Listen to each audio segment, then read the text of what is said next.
trees.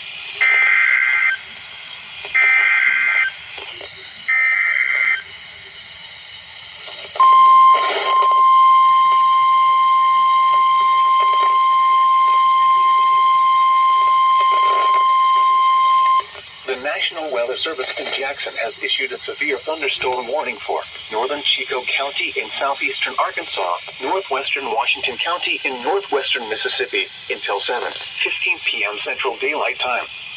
At 6:17 p.m. Central Daylight Time, a severe thunderstorm was located over Dermot, moving southeast at 20 miles per hour. Hazard, 60 miles per hour wind gusts and quarter-size hail. Source: impact, hail damage to vehicles is expected. Many damage to roofs, siding, and trees.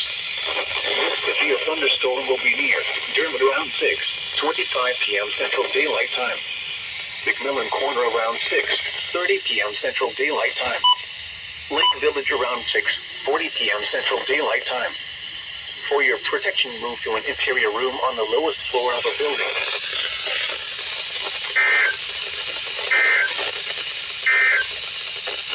The National Weather Service in Little Rock has